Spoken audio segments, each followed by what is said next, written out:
আসসালামু আলাইকুম দর্শক মণ্ডলী, এখন আমি আছি মিরপুর 2-এ স্টেডিয়ামের মিরপুর শেরেবাংলা স্টেডিয়ামের অপোজিট পাশে, যেটা হলো হার্ট ফাউন্ডেশন। এই জায়গাটার নাম হলো হার্ট ফাউন্ডেশনের পেছনে বড়বাগ এলাকায়। দেখেন মায়ের দোয়া চটপটি এবং ফুচকা।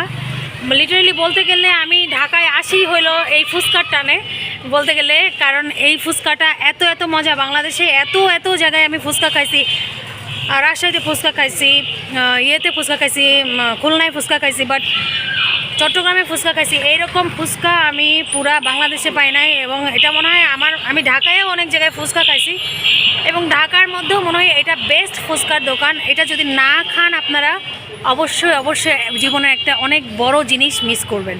এবং এটার ঝাল এবং লবণ এবং স্পাইসের কম্বিনেশনটা এত এত দারুণ। দেখবেন এই টংটা অনেক নিট অ্যান্ড ক্লিন। এবং এখানে যে মামা আছে ফুচকা মামা অনেক দিন ধরে এখানে বিজনেস করছেন এবং সফলতার সাথে বিজনেস করছেন। মামা, আপনার নামটা? সালাম মামা। আপনি এখানে কতদিন ধরে ফুচকার বিজনেস করছেন? এখানে তো ফুচকা প্রায় 40 বছর হতো, আমার ছেলে 30-35 বছর হতো।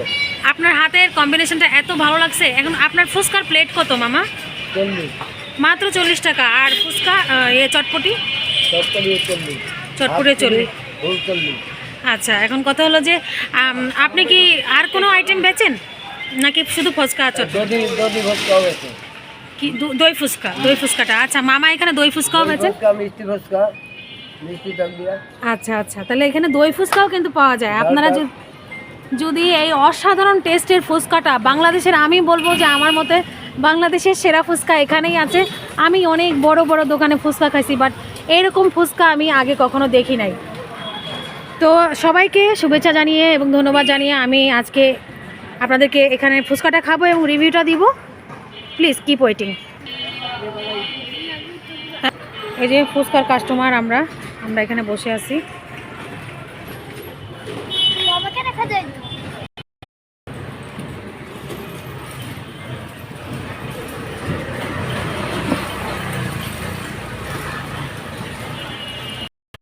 পানি না?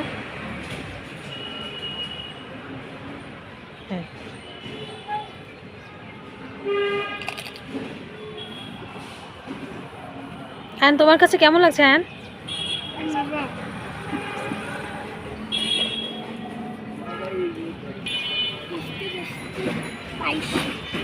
ওয়াও,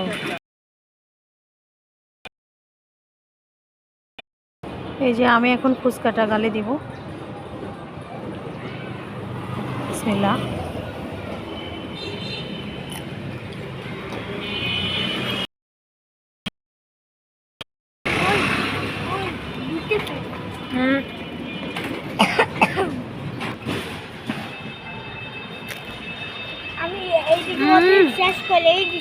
কি যে মজা, একদম বম্বে মরিচের একটা ঝাঁজ। আর ঝাল আর লবণের কম্বিনেশনটা এত মজা, না খেলে সত্যি মিস করবেন। বম্বে মরিচ দিয়ে এভাবে পুরা বাংলাদেশের কোথাও আমি দেখি নাই যে এত সুন্দর কম্বিনেশনের ফুচকা বিক্রি করে।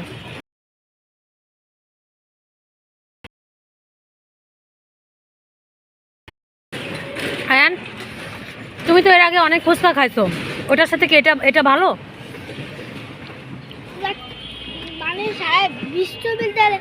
পাওয়া যায় না, তাই বাংলাদেশের মধ্যে পাওয়া যায় না? না, তুমি ঠিক বলছো একদম। না, একটা দেখছেন ঢাকার ছেলে সেই রকম ঝালখোর। ওরে আল্লাহ, বোম্বে মরিচের ঝাল খাই ফেলাইতেছে। দেখছেন ঢাকার ছেলে। হ্যাঁ মামা, বলেন আপনার দোকান সম্পর্কে কিছু বলেন। আমি বিকাল 3টা হইতে করে বসি, রাত 10টা পর্যন্ত। 3টা থেকে 10টা পর্যন্ত? রাত 10টা পর্যন্ত থাকি। আপনি ভালো লাগলে সবাই আসেন। আচ্ছা ঠিক আছে মামা, সবাই ইনশাল্লাহ আসবে আপনার দোকানে। আশা করি আমাদের জন্যও দোয়া করবেন, আর আবার দেখা হবে, আমরা আবার আসবো।